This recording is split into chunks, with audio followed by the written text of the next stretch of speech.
1961 കേരള വന നിയമപ്രകാരം വന ഉദ്യോഗസ്ഥർക്ക് വാറന്റില്ലാതെ കുറ്റവാളികളെ അറസ്റ്റ് ചെയ്യാനുള്ള അധികാരമുണ്ട്. തൊണ്ടി മുതൽ പിടിച്ചെടുക്കൽ മുതൽ വിട്ടുകൊടുക്കൽ വരെയുള്ള കാര്യങ്ങളിൽ ഉദ്യോഗസ്ഥർക്ക് തീരുമാനമെടുക്കാം. ചുരുക്കി പറഞ്ഞാൽ ഒരു കോടതി പോലെ ഈ ഉദ്യോഗസ്ഥർ പ്രവർത്തിക്കും. വനം വകുപ്പിലെ അസിസ്റ്റന്റ് കൺസർവേറ്റർമാർ മുതൽ മുകളിലേക്കുള്ള ഓഫീസർമാർ പക്ഷേ യൂണിഫോം ധരിക്കാറില്ല. അതിന് പിന്നിലും ഒരു കാരണമുണ്ട്.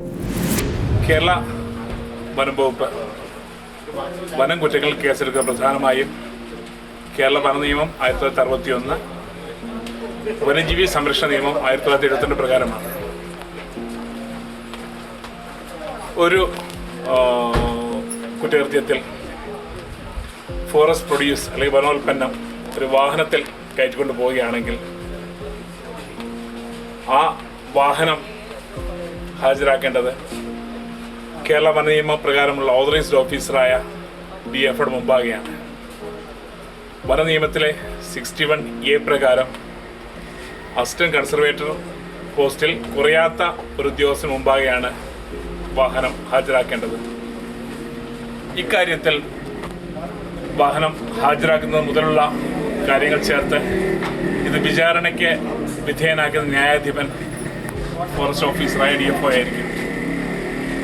ഒരു ന്യായാധിപൻ എന്ന റോളിൽ വരുന്നത് കൊണ്ട് അവിടെ യൂണിഫോം എന്ന് പറഞ്ഞ കാര്യം ഒരു ബയാസ്ഡ് ആവാൻ സാധ്യതയുണ്ട്. അതുകൊണ്ട് യൂണിഫോം ധരിക്കാറില്ല അസിസ്റ്റന്റ് കൺസർവേറ്റർമാർ. അസിസ്റ്റന്റ് കൺസർവേറ്റർ മുകളിൽ തസ്തിയിലുള്ള ആൾക്കാർ ഈ വന നിയമപ്രകാരമുള്ള 61 നടപടിക്രമങ്ങളുടെ ഭാഗമായുള്ള അപ്പീൽ അതോറിറ്റികളാണ്. അതുകൊണ്ടാണ് പ്രധാനമായും വനം വകുപ്പിൽ അസിസ്റ്റന്റ് കൺസർവേറ്റർമാർ മുതൽ മുകളിലുള്ള ആൾക്കാർ യൂണിഫോം ധരിക്കാത്തത്.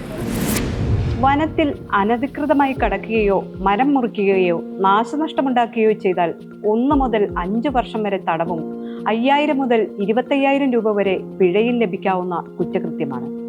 വനഭൂമി കയ്യേറുന്നവർക്ക് പിഴയും തടവും ലഭിക്കുന്നതിനൊപ്പം നഷ്ടപരിഹാരവും നൽകേണ്ടി വരും.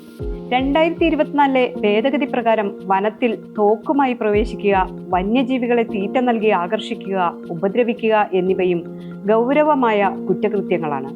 വന നിയമത്തിലെ 61A പ്രകാരം വന ഉൽപ്പന്നങ്ങൾ കടത്താൻ ഉപയോഗിച്ച വാഹനങ്ങളും ഉപകരണങ്ങളും ഫോറസ്റ്റ് ഉദ്യോഗസ്ഥർക്ക് കണ്ടുകെട്ടാം. ഒരു വനകുറ്റകൃത്യത്തിൽപ്പെട്ട വാഹനവും വനോൽപ്പന്നവും DFOയുടെ മുമ്പ് ഹാജരാക്കുമ്പോൾ DFOയ്ക്ക് അത് കണ്ടു കേട്ടേണ്ടതായ ചുമതലകളുണ്ട്. ഈ കണ്ടു കേട്ടേണ്ടതായ ഒരു പ്രൊസീജിയറാണ് ഈ 61A, B, C, D തുടങ്ങിയ വകുപ്പുകളിൽ ഉൾപ്പെടുന്നത്. ആ പ്രൊസീജിയർ പ്രകാരമുള്ള നടപടിക്രമം പൂർത്തിയാകുന്ന മുറയ്ക്ക് ഈ കുറ്റകൃത്യപ്പെട്ട വാഹനം കണ്ടുകെട്ടപ്പെടും. 61D വകുപ്പ് പ്രകാരം കണ്ടുകെട്ടൽ ഉത്തരവിനെതിരെ 30 ദിവസത്തിനുള്ളിൽ ജില്ലാ ജഡ്ജിക്ക് മുമ്പാകെ അപ്പീൽ നൽകാൻ അവകാശമുണ്ട്. വനം വകുപ്പിലെ കേസ് നടപടികൾ സാധാരണ പോലീസ് നടപടികളിൽ നിന്ന് വ്യത്യസ്തമാണ്. കേരള പോലീസും വനം വകുപ്പായിട്ട് തീർത്തും വ്യത്യസ്തമാണ്. കേരള പോലീസ് രജിസ്റ്റർ ചെയ്യുന്ന ഓരോ കേസുകൾ ഉൾപ്പെട്ടതുകൊണ്ട് 24 മണിക്കൂറിനകം അവർക്ക് കോടതിയിൽ നേരിട്ട് ഹാജരാക്കേണ്ടതുണ്ട്. വനം വകുപ്പ് കേരള വന നിയമത്തിലെ പ്രത്യേക അധികാരം ഉപയോഗിച്ചാണ് ഓതറൈസ്ഡ് ഓഫീസർ മുമ്പാകെ ഈ തൊണ്ടി വാഹനം ഹാജരാക്കുന്നത്. അക്കാര്യത്തിൽ വനം വകുപ്പും പോലീസ് തമ്മിലുള്ള നടപടികൾക്ക് സാമ്യമില്ല. വന നിയമത്തിലെ 61F വകുപ്പ് പ്രകാരം കണ്ടുകെട്ടൽ അന്തിമമായാൽ പിടിച്ചെടുത്ത വസ്തുക്കൾ സർക്കാരിന്റെ സ്വത്തായി മാറും. ഇതിലൂടെ നിയമലംഘനങ്ങളിൽ കർശന നടപടി സ്വീകരിക്കാൻ വനം വകുപ്പിന് കഴിയും.